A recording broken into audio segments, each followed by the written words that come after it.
Hey guys, my name is Abby Stapleton, and my current events project is going to be on the B-17 World War II plane crash in Connecticut. So to start off, I'm going to show you this quick video to give a quick summary on the crash and just to catch you up on all that information. A World War II-era B-17 bomber trying to make an emergency landing at an airport near Hartford, Connecticut crashed and burned on Wednesday, killing 7 people on board. The airport was forced to close for several hours following the incident. The Boeing B-17 Flying Fortress took off from the Bradley International Airport on Wednesday morning, and then the crew contacted the air traffic control tower 5 minutes later to report a problem.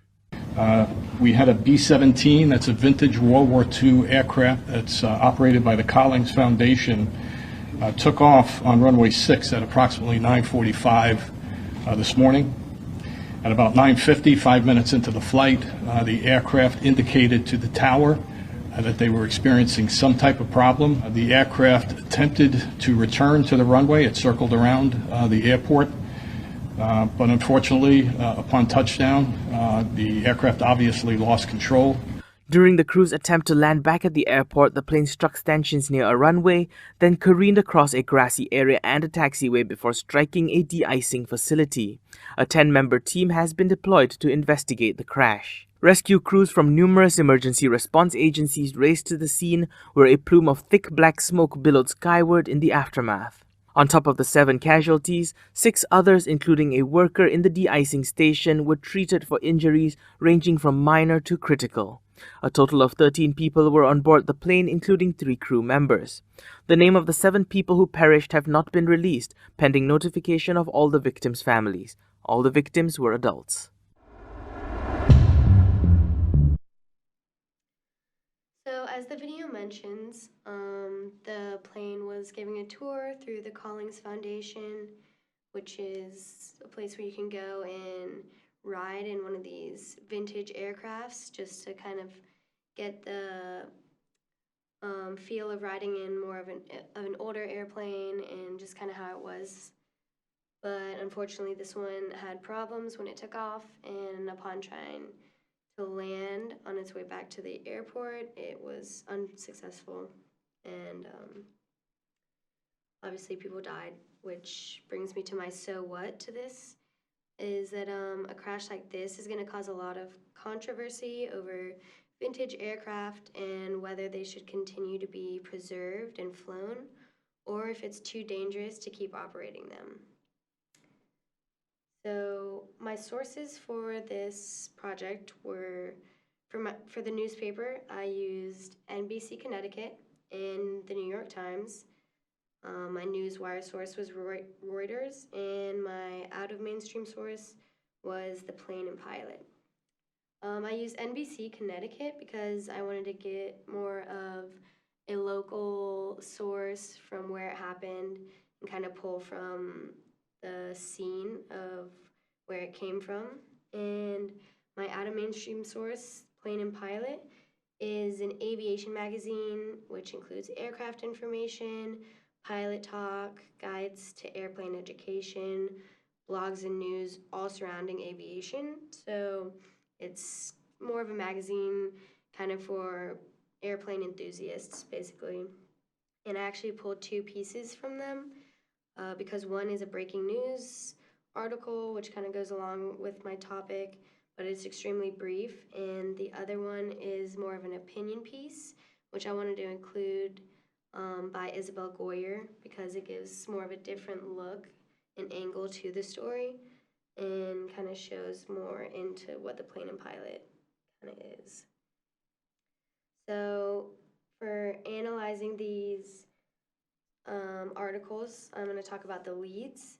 So for most of these stories, they are breaking news stories, so they're going to have summary leads. But New York Times takes a bit of a different approach with a soft lead that talks more about the history and background of the B-17 bombers and just how, as time passes, it's going to be less likely to be able to ride on one of these and just see them in operation. which kind of leads into the controversy around a crash like this and how it's kind of going to be negative for that operation.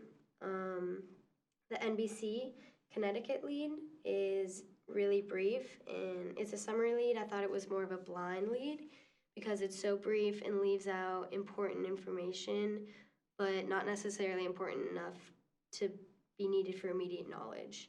So I guess the most important information is a short blip right there, but obviously continues to fill out through the rest of the article.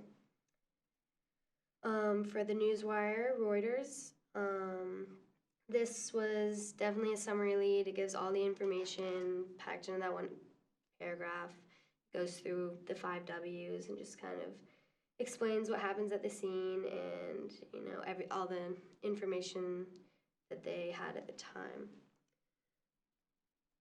The Plane and Pilot, the first paragraph is from more of the breaking news story that I have, and that is also a summary lead, uses active voice, and again, just gives the information of the crash and why it happened from what they know, and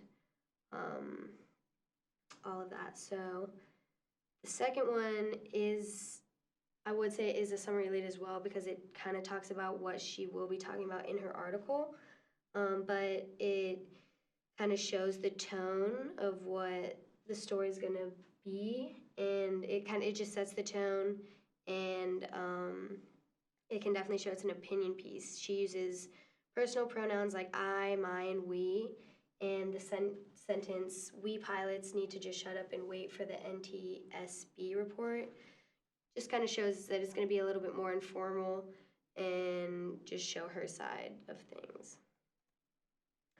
So the next thing that I'm going to be analyzing is objectivity. So for the newspaper and the Newswire source, they all were objective in how they wrote and the language.